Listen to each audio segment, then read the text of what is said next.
Students, एक बार फिर से आप सबका स्वागत है आपके अपने यूट्यूब चैनल में। और बात करने वाले हैं आज अपन एक इम्पोर्टेंट टॉपिक की, जो कि क्लास 10th स्पेशली सीबीएसई और आरबीएसई के लिए काफ़ी इंपॉर्टेंट हैं और मोस्ट ऑफ दी इससे रिगार्डिंग क्वेश्चन से पुटअप होता रहता है। तो इसके बारे में आज अपन पूरा कंप्लीटली पढ़ने वाले हैं, तो लास्ट तक बने रहना है बिना स्किप किए। वीडियो को लाइक और शेयर कर देना है। नए विजिट कर रहे हो तो चैनल को सब्सक्राइब करके बेल आइकन को जरूर प्रेस कर देना है, ताकि ऐसे ही लेटेस्ट अपडेट और इंपॉर्टेंट टॉपिक्स आप तक पहुंच सके और आप हमारे साथ जुड़कर इन इंपॉर्टेंट टॉपिक्स को ले सके, इंपॉर्टेंट टॉपिक्स के रिगार्डिंग स्टडी कर सके। चलिए स्टार्ट करते हैं।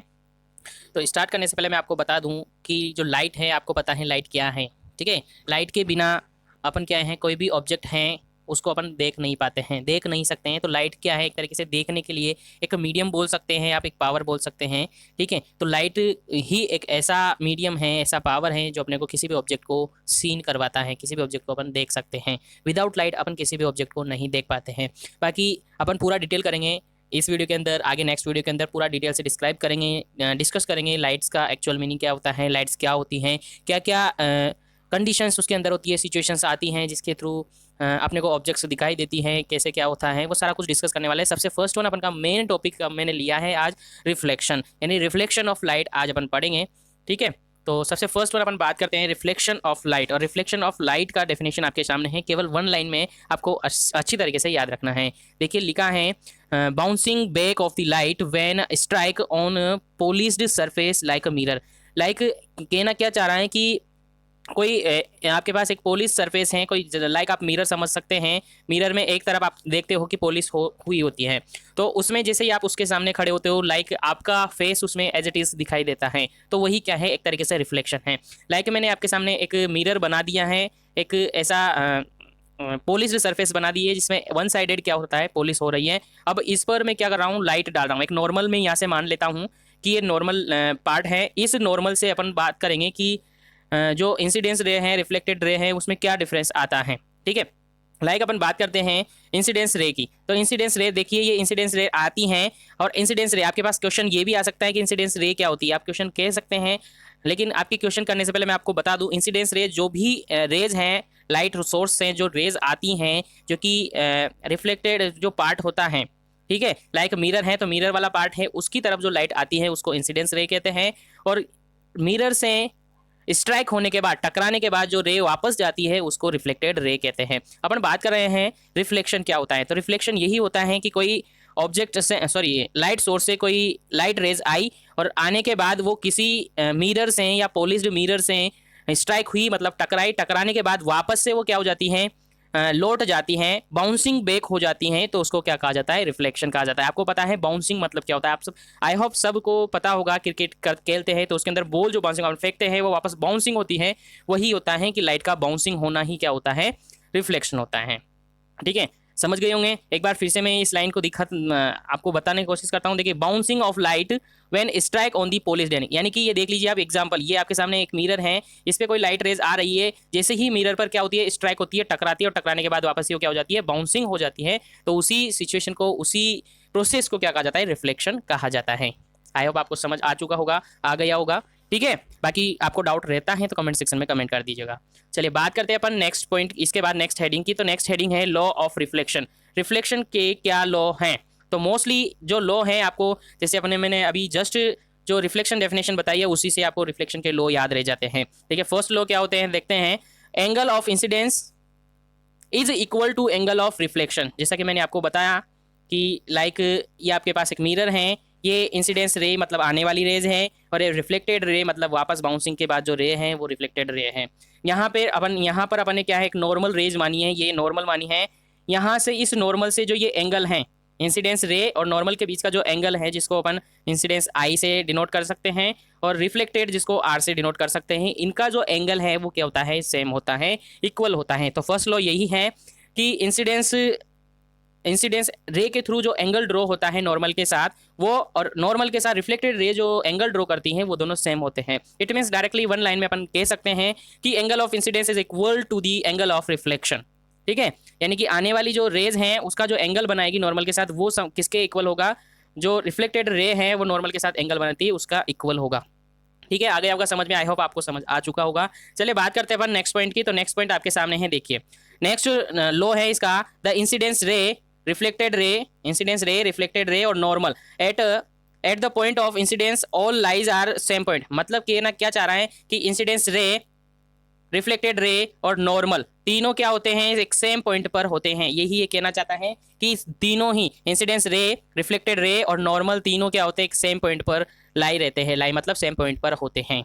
ठीक है, तो आई होप आपको समझ आ गया होगा लॉ ऑफ रिफ्लेक्शन। तो ये मोस्टली टू लॉ है जो कि मैंने बताया है। एक तो एंगल है जो कि सेम होता है, इंसिडेंस एंगल और इंसिडेंस रिफ्लेक्टेड एंगल दोनों सेम होते हैं।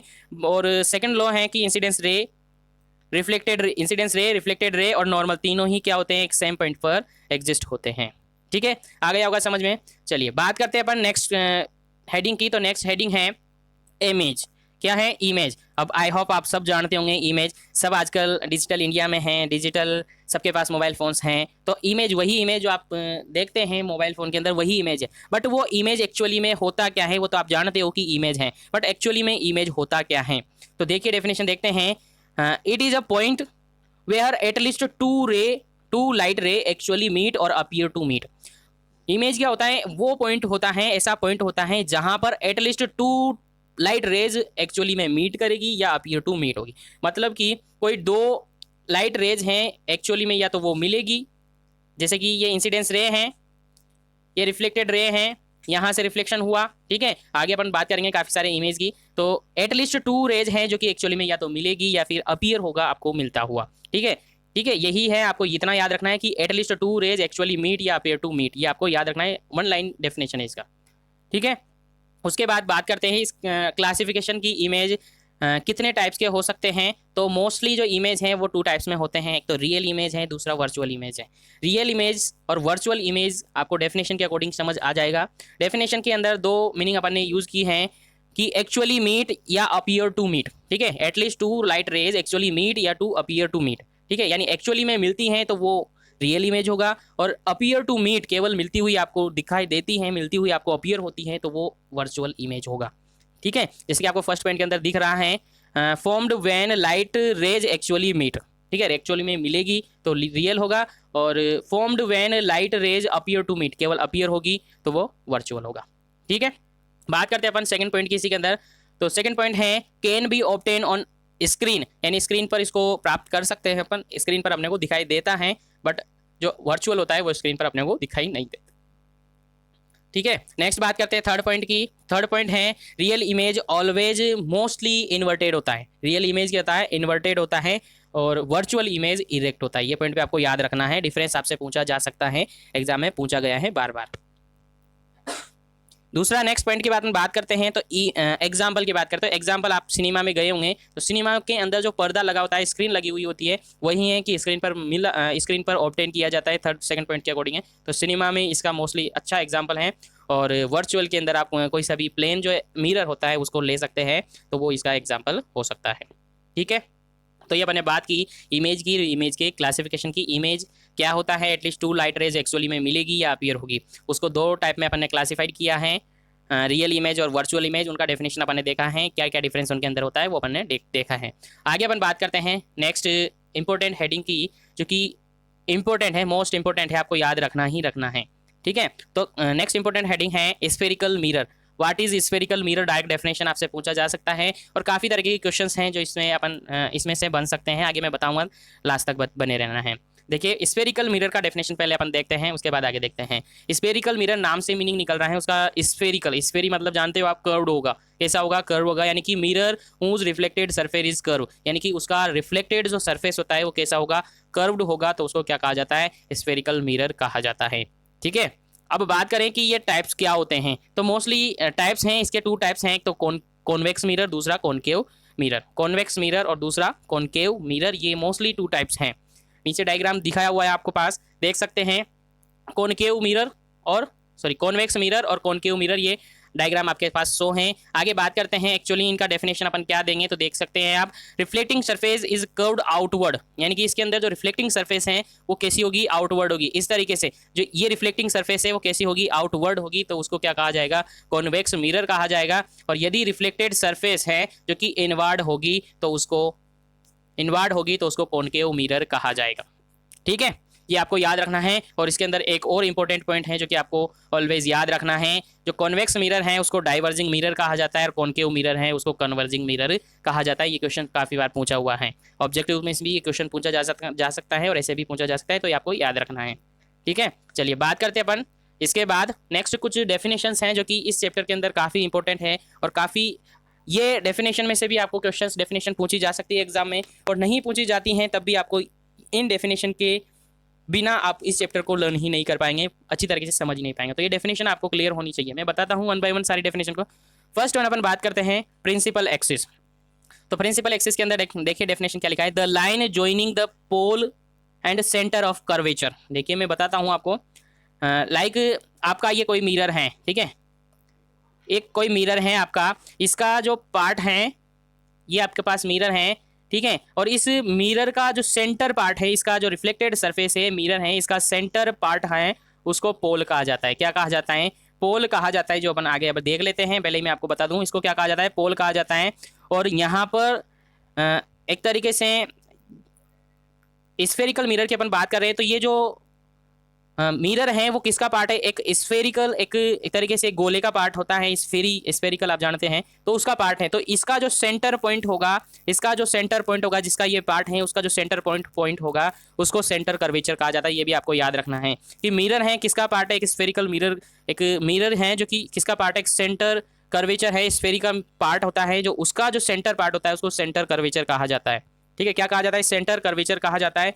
और इस पोल और सेंटर कर्वेचर को, पोल और सेंटर कर्वेचर को जो मिलाने वाली एक लाइन होती है, ज्वाइनिंग करने वाली एक लाइन होती है, इसी को क्या कहा जाता है, प्रिंसिपल एक्सिस कहा जाता है। ये आपको याद रखना है, ऑलवेज आपको याद रखना है। ठीक है, आ गया समझ में प्रिंसिपल एक्सिस क्या होता है। पोल और सेंटर कर्वेचर को ज्वाइनिंग करने वाली जो लाइन होती है उसको प्रिंसिपल एक्सिस कहा जाता है। ठीक है, आ गया होगा समझ में आपको। चलिए बात करते हैं अपन नेक्स्ट पॉइंट की। नेक्स्ट डेफिनेशन आपको याद रखनी है पोल की। तो पोल मैंने बताया कोई भी स्फेरिकल मिरर है, इस स्फेरिकल मिरर का जो रिफ्लेक्टेड पार्ट होता है उसका सेंटर पॉइंट क्या होता है, पोल होता है। ये मैंने आपको बता दिया पहले, तो ये आपको याद रखना है। उसके बाद नेक्स्ट डेफिनेशन की अपन बात करें, तो नेक्स्ट डेफिनेशन है अर्पेचर, ठीक है, या अपर्चर जो बोलते हैं अपन। तो ये जो आपका जैसे कि कोई लाइक ये आपका मिरर है, तो इसका ये वाला पार्ट और ये वाला पार्ट, अबव पार्ट और लोअर पार्ट जो है एक तरीके से डायमीटर वाला पार्ट है, इसको अपर्चर बोला जाता है। वो आपको याद रखना है, एम और एन से शो करते हैं। ये मोस्टली एग्जाम में नहीं पूछा जाता है बट आपको याद रखना है। ठीक है, बात करते हैं अपन नेक्स्ट डेफिनेशन की। तो सेंटर ऑफ कर्वेचर, जैसा कि मैंने आपको बता दिया है कि जैसे कि कोई आपका मिरर है, तो ये मिरर क्या है, स्फेरिकल मिरर की बात करें तो ये मिरर क्या है, किसी एक स्फेरी का पार्ट होगा। तो जिस स्फेरी का ये पार्ट है उसका सेंटर पॉइंट ही क्या होता है, सेंटर कर्वेचर होता है।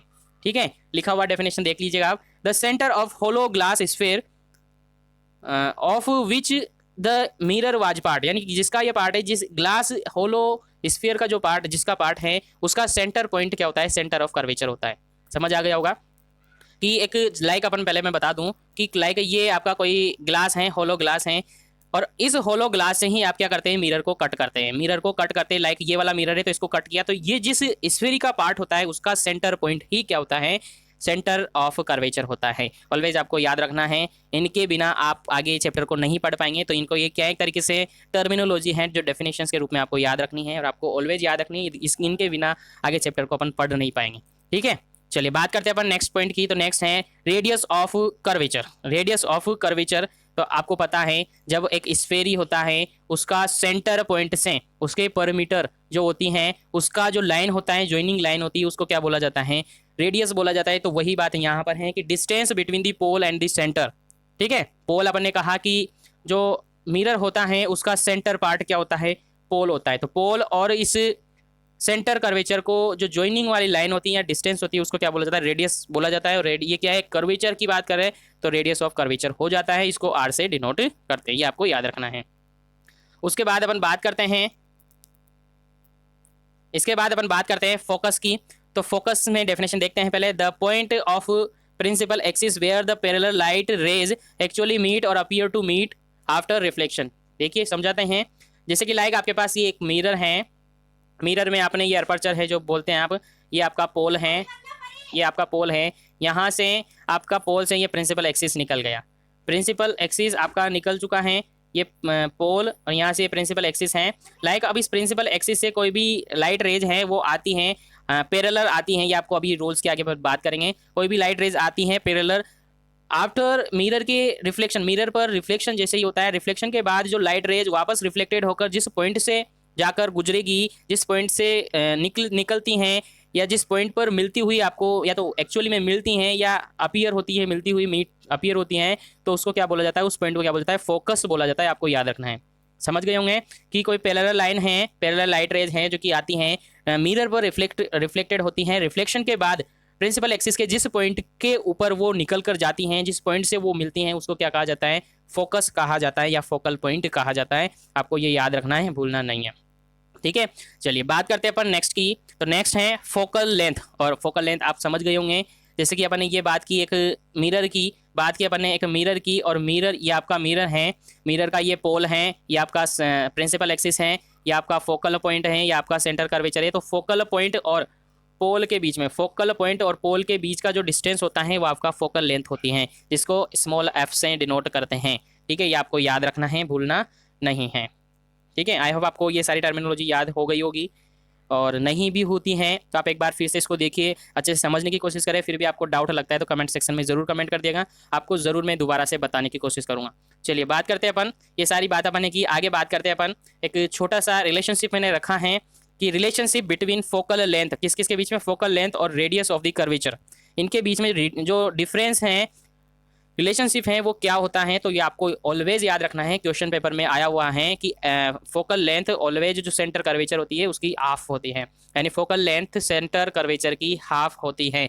या फिर अपन इसको ऐसे भी लिख सकते हैं, एफ इज इक्वल टू 1/2 और सेंटर कर्वेचर, ऐसे भी लिख सकते हैं। तो ये आपको याद रखना है। ठीक है, आपको याद रखना है। इसको एक तरीके से और भी लिख सकते हैं कि जस्ट लाइक, इसको अपन दूसरी तरीके से भी लिख सकते हैं। किस तरीके से आपको मैं बताऊं कि आपके, जैसे कि इसको यहाँ पर क्रॉस मल्टीप्लाई कर देते तो क्या हो जाता है, 2f is equal to r, यानी कि r is equal to 2f भी आप इसको लिख सकते हैं। ये भी आपको याद रखना है, भूलना नहीं है। चलिए बात करते हैं अपन रूल्स की। ठीक है, यहाँ तक अपन ने बात की, पहले डेफिनेशन की बात की कि रिफ्लेक्शन क्या होता है, फिर रिफ्लेक्शंस के कुछ लॉ अपन ने देखे, उसके बाद कुछ इमेज के बारे में देखा, इमेज, एक्चुअल इमेज देखा, वर्चुअल इमेज देखा, उसके बाद अपन ने बात की कुछ टर्मिनोलॉजी की, और फाइनली अपन बात कर रहे हैं नेक्स्ट हेडिंग की, रूल फॉर मेकिंग रे diagram for concave mirror. Concave mirror की अपन बात करें कि कॉनकेव मिरर के थ्रू जो डायग्राम बनाते हैं वो कैसे बनाते हैं, क्या क्या रूल उसके लिए फॉलो करने पड़ते हैं, तो वो अपन पढ़ेंगे। और इन्हीं रूल के थ्रू आप रे डायग्राम है वो बना पाते हैं, अदरवाइज आपको गलत होने का चांसेस रहता है, क्योंकि ये नियम आपको फॉलो करने होते हैं, ये रूल आपको फॉलो करने देखेंगे। फर्स्ट रूल है इसका, देखिए फर्स्ट रूल है,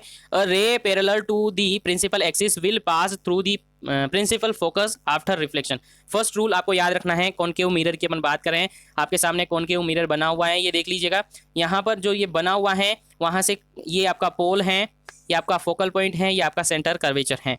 ठीक है, और ये एम और एन है, ये प्रिंसिपल एक्सिस हैं। यहाँ से आपको क्या याद रखना है फर्स्ट रूल के अंदर, कि कोई भी लाइट रेज हैं जो पैरेलल आती हैं, प्रिंसिपल एक्सिस के पैरेलल आती है, पैरेलल आती हुई मिरर से स्ट्राइक होती हैं, टकराती है और रिफ्लेक्शन होता है। रिफ्लेक्शन के बाद ऑलवेज वो फोकल पॉइंट से होकर निकलती हैं, ऑलवेज वो फोकल पॉइंट से होकर पास होती हैं। ये आपको ऑलवेज याद रखना है, ये फर्स्ट रूल है।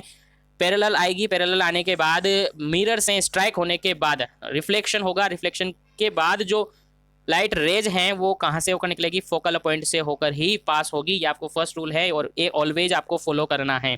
ठीक है, आई होप आपको समझ आ गया होगा। एक बार फिर से बता दूं, कोई भी लाइट रेज हैं वो पहले किसके पैरेलल आएगी, प्रिंसिपल एक्सिस के पैरेलल आएगी। प्रिंसिपल एक्सिस के पैरेलल आने के बाद मिरर से वो स्ट्राइक होगी, टकराएगी, टकराने के बाद यहाँ पर रिफ्लेक्शन होगा। रिफ्लेक्शन के बाद जो लाइट रेज वापस रिटर्न होगी तो वो किससे निकल के जाएगी, फोकल पॉइंट से होकर निकलेगी। ऑलवेज आपको याद रखना है, फर्स्ट पॉइंट यही है। ठीक है, आई समझ आ गया होगा। चलिए बात करते हैं अपन सेकंड पॉइंट की। तो सेकंड पॉइंट जस्ट इसका उल्टा होता है, सेकंड पॉइंट जस्ट इसका उल्टा होता है। क्या होता है देख लीजिएगा, सेकंड पॉइंट आपके सामने नीचे दे रखा है। क्या कह रहा है second point, ray passing through the principal focus, यानी कि प्रिंसिपल फोकस से आती हैं, मिरर से टकराती हैं, स्ट्राइक होती है, स्ट्राइक होने के बाद कैसे हो जाती है, पैरेलल हो जाती है। जस्ट इसका उल्टा है। फर्स्ट रूल के अंदर तो क्या था, फर्स्ट रूल के अंदर तो था कि पैरेलल आएगी, पैरेलल आने के बाद वो फोकल पॉइंट से होकर निकलेगी, बट इसके अंदर ऐसा नहीं है, इसके अंदर उल्टा है, जस्ट अपोजिट है कि फोकल पॉइंट से आती हैं और आफ्टर रिफ्लेक्शन मिरर से स्ट्राइक होकर रिफ्लेक्शन के बाद कैसी हो जाती है, ये पैरेलल हो जाती है प्रिंसिपल एक्सिस के। ये आपको याद रखना है। दोनों जो लॉ हैं, रूल हैं, दोनों एक दूसरे के जस्ट अपोजिट है, लाइक समझ सकते हैं, आप देख सकते हैं। ठीक है, फोकल पॉइंट से आ रही है, स्ट्राइक हुई, स्ट्राइक होने के बाद जैसे ही उसका रिफ्लेक्शन होता है वो कैसे हो जाती है, पैरेलल हो जाती है प्रिंसिपल एक्सिस के। ठीक है, आ गया होगा समझ में। चलिए बात करते हैं अपन थर्ड रूल की। तो थर्ड रूल है आपके सामने, देखिए थर्ड रूल है light rays, a ray of light passing through the centre of curvature of a concave mirror is reflected back along the same path as it is normally incident ray. मतलब कि क्या कहा जा रहा है कि like आपके पास एक मिरर है, आपके पास ये इनको भूलना नहीं है जो नॉर्मली आपके पास होती हैं। मिरर है, मिरर में पोल हैं, पोल एक प्रिंसिपल एक्सिस है, ये फोकल पॉइंट है, सेंटर कर्वेचर है, ये आपको भूलना नहीं है, आपके पास होना ही चाहिए। ठीक है, देखिए रूल क्या कहता है कि रे of light passing through the centre curvature of the concave mirror, यानी सेंटर कर्वेचर से, सॉरी ये एफ वाला गलत बनाया हुआ है एग्जाम। ठीक है, ये थोड़ा डायग्राम मिस्टेक है, आप मैं बनाता हूँ आपके पास। देखिए एक कोई मिरर है, ये आपका मिरर है, ये आपकी पोल है और ये आपका फोकल पॉइंट है, ये आपका सेंटर कर्वेचर है। तो इसके अंदर ऐसा है कि कोई लाइट रेज है सेंटर कर्वेचर से आती हैं, सेंटर कर्वेचर से कोई लाइट रेज हैं जो कि आती हैं, जैसे आती हैं वैसे ही जैसे वो मिरर से टकराती है, स्ट्राइक होती है, तो जिस डायरेक्शन में वो आती हैं सेम एज इट इज उसी डायरेक्शन में वो वापस रिफ्लेक्टेड हो जाती है, एज जैसे इंसिडेंस रे आती हैं वैसे ही वो रिफ्लेक्टेड हो जाती है। आपको समझ आ गया होगा क्या कहना चाहता हूँ। एक बार फिर से मैं दोबारा ड्रॉ कर दूँ कि कोई आपका कोई मिरर है, मिरर में आपको एक प्रिंसिपल एक्सिस है, आपका पोल है, ये फोकल पॉइंट है और ये सेंटर ऑफ कर्वेचर हैं। तो सेंटर ऑफ कर्वेचर से जो लाइट रेज है वो आती हैं, मिरर से स्ट्राइक होती हैं, जिस डायरेक्शन में वो आती हैं उसी डायरेक्शन में वापस वो रिटर्न हो जाती हैं। तो उसको क्या कहा जाता है, थर्ड लॉ कहा जाता है। थर्ड रूल है ये आपका रे डायग्राम बनाने का। ठीक है, सेंटर कर्वेचर से आएगी और वापस इंसिडेंस रे के तरह ही जैसे इंसिडेंस रे आ रही है उसी डायरेक्शन में वो वापस रिटर्न हो जाती हैं, बिल्कुल भी कोई रिफ्लेक्शन अदर साइड में नहीं होता है, जैसी आती है वैसे ही वापस लौट जाती हैं। तो उसको थर्ड रूल माना जाता है, आपको याद रखना है, थर्ड रूल है। ठीक है, चलिए बात करते हैं अपन फाइनली फोर्थ रूल की। ये फोर्थ रूल है जो कि आपको याद रखना है रे डायग्राम बनाने का। देखिए क्या है, a ray incidence obliquely to the principal axis of concave mirror is reflected obliquely making equal angle. Means ये कहना चाहते हैं कि कोई आपके पास कोई मिरर है, मिरर पर आपका ये प्रिंसिपल एक्सिस है, ये पोल है, ये फोकल पॉइंट है, ये सेंटर कर्वेचर है, कोई लाइट रेज हैं ऑब्लिक्विली आती हैं, कोई लाइट रेज हैं ऑब्लिक्विली आती हैं, ऑब्लिक्विली आती हैं और कहाँ पर आती है ऑब्लिक्विली, पोल पर, पोल पर ऑब्लिक्विली आती है तो वो वापस ऑब्लिक्विली ही नीचे की तरफ चली जाती है। मतलब कि जो आई और आर जो अपने स्टार्टिंग में डेफिनेशन में देखा था, आई और आर जो एंगल होता है, इंसिडेंट एंगल और रिफ्लेक्टेड एंगल जो होता है वो कैसा होता है, इज इक्वल होता है। ये आपने स्टार्टिंग में ही देखा था, यहाँ पर भी वही रूल है। इंसिडेंस रे आती हैं ऑब्लिक्विली और रिफ्लेक्टेड रे चली जाती है ऑब्लिक्विली, जो एंगल होता है वो सेम होता है। ठीक है, तो ये 4 रूल हैं अपन ने डिस्कस किए और ये सारी बातें अपन ने डिस्कस की आज। ठीक है, रूल डिस्कस किए अपन ने, डेफिनेशन डिस्कस की और इमेज कैसे डिस्कस किया कि इमेज के टाइप्स अपन ने डिस्कस किए, साथ ही स्फेरिकल मिरर के बारे में अपन ने डिस्कस किया, उसके डेफिनेशन डिस्कस की, डिफरेंस देखिए अपन ने दोनों टाइप्स में। और आज के लिए इतना ही, मिलते हैं अपन नेक्स्ट क्लास के साथ, बात करेंगे अपन नेक्स्ट नए टॉपिक की, इसी के रिगार्ड नए टॉपिक के साथ मिलते हैं। आज के लिए इतना ही, लाइक और शेयर कर देना, नए विजिट कर रहे हो तो चैनल को सब्सक्राइब करके बेल आइकन को जरूर प्रेस कर देना ताकि आगे भी आपको ऐसे ही इंपॉर्टेंट टॉपिक्स मिलते रहे। Thank you very much for joining this class.